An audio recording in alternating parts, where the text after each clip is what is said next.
Guys, welcome back to my channel. আজ হলো 16ই ফেব্রুয়ারি। তো আজ আমাদের এখানে হচ্ছে পঞ্চায়েত পিকনিক, মানে পঞ্চায়েতের একটা মিটিং। তো বাদাও, ওটা পিকনিকই বলা যায়। তো আজ তোমাদের দেখাবো পঞ্চায়েত পিকনিক কীভাবে হয়। চলুন পরের ভিডিওতে তোমাদের দেখাচ্ছি। তো হ্যালো বন্ধুরা, আমাদের বাড়ির থেকে তোমাদের বাগানটা জুম করে দেখালাম। তো দেখে নাও, এই পুরো বাগানটা হচ্ছে আমাদের বাড়ির পাশের বাগানে পঞ্চায়েত পিকনিকটা হচ্ছে। তো তোমাদের একটু পরে দেখাচ্ছি, মানে যখন আমি যাব ওর মধ্যে গেটে ঢুকতে, তখন আমি তোমাদের পুরো ভিডিওটা দেখাবো, সঙ্গে থাকো।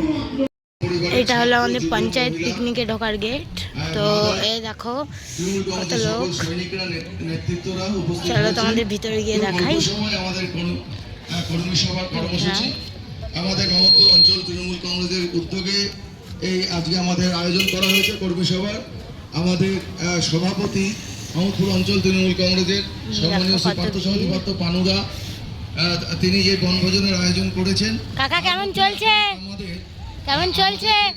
গানের কথা বলছি, সেটার জন্য ট্র্যাকটা রেডি, কিন্তু সেখানে খালি গলায় যদি কেউ একটু গান করে। কত লোক দেখুন, এখানে হচ্ছে ফুচকা স্টল। এইটা এখানে একটা ফুচকা স্টল, দেখলাম একটু ট্র্যাক নিয়ে আসছে। আমার কাকিমারা খাচ্ছে। তো এদিকে দেখো সোজা, এদিকে আছে বক্সের ব্যবস্থা। তো এখানে একটা ফুচকা স্টল। টুনু এসছে, টুনুকে ধন্যবাদ, কারণ টুনু তোমাকে বলবো তুমি সবাইকে নিয়ে সেইভাবে থাকো। তো আমি ওখান থেকে একটা টেস্ট করলাম। তো এখানে আমাদের মিটিংয়ের ওয়েলকাম সং শুরু হয়ে গেল, তোমরা দেখতে পাবে। এ জীবন পূর্ণ করো, এ জীবন পূর্ণ করো, এ জীবন পূর্ণ করো, এ জীবন পূর্ণ করো, দহন দারি গুণী পরশমণি ছোঁয়াও প্রাণী, আমার এই দেহ ধরো, তোমার ওই দেবালয় প্রদীপ আলো। কত তাড়াতাড়ি করবে? নিশিদিন আলোক শিখা জ্বলুক কানে, আগুনি পরশমণি ছোঁয়াও প্রাণ, জীবন পূর্ণ, এ জীবন পূর্ণ করো, এ জীবন পূর্ণ করো, এ জীবন পূর্ণ করো, দহন দানি গুণী পরশমণি ছোঁয়াও প্রাণী। এই স্যার আপনাদের যা বলছে একটু মন দিয়ে শুনুন, আপনাদের কাজে লাগতে পারে। তো বন্ধুরা মন দিয়ে শুনবেন, জিনিসটা আপনাদের দরকারেই লাগবে। নতুন ব্যবস্থায় কি দাঁড়ালো আমি একটু হিসেব আপনাদের সামনে দিতে চাই। কেন মমতা বন্দ্যোপাধ্যায় এটা নিয়ে চিন্তিত এবং কেন আমাদের এটা দায়িত্ব নিয়ে করতে হবে। 2019 সালে পর 2024-এর লোকসভা নির্বাচনে ভারতবর্ষের প্রধানমন্ত্রী এবং ভারতীয় জনতা পার্টি বলেছিল যে 300 পার আসন, কিন্তু সেটা যে কটা রাজ্যে আটকে গিয়েছিল, মূলত যে কটা রাজ্যের কারণে, তার মধ্যে যেমন পশ্চিমবাংলা একটা, তার মধ্যে মহারাষ্ট্র একটা অন্যতম রাজ্য, তার মধ্যে উত্তরপ্রদেশ একটা অন্যতম রাজ্য।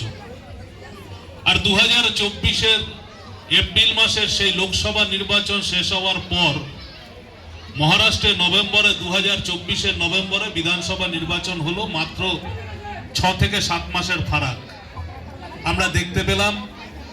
যে মহারাষ্ট্রে ভারতীয় জনতা পার্টির বিজয় রথ আটকে দেওয়া হয়েছিল, সেই মহারাষ্ট্রে ভারতীয় জনতা পার্টি নিরঙ্কুশ সংখ্যাগরিষ্ঠতা নিয়ে বিধানসভায় জয়লাভ করল। এবার হিসেবটা একটু আসুন, আপনার কেন বলছি গুরুত্বপূর্ণ। 2019-এর লোকসভা নির্বাচনের পর থেকে 2024-এর লোকসভা নির্বাচন পর্যন্ত, অর্থাৎ এই 5 বছরে মহারাষ্ট্র দেখা যাচ্ছে ভোটার লিস্টে নতুন নাম উঠেছিল 31 লক্ষ মানুষের।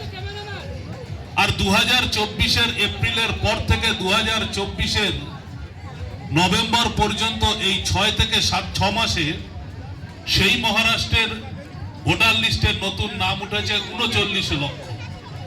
অর্থাৎ ৫ বছরে নতুন ভোটার বেড়েছে মহারাষ্ট্রে ৩১ লক্ষ, আর ৫ মাসে ভোটার বেড়েছে ৩৯ লক্ষ। এবার এই দুটো যোগ করলে প্রায় ৭০ লক্ষ মানুষের নাম উঠেছিল মহারাষ্ট্রে, আর হিমাচল প্রদেশের মোট ভোটারের সংখ্যা ৭০,১০,০০০।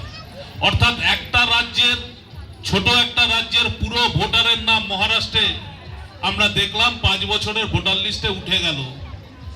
আর সেই আমি নিশ্চিত তো এই হলো মমতা আমাদের সেই বন্দ্যোপাধ্যায় ভালোবাসার বাংলার মানুষ মানুষের জন্য যে ডক্টর কাজ স্যার। করেছে, তো ওনার কিছু বক্তব্য আপনারা শুনুন। 2026-এ মমতা ব্যানার্জি চতুর্থবারের জন্য মুখ্যমন্ত্রী হচ্ছে।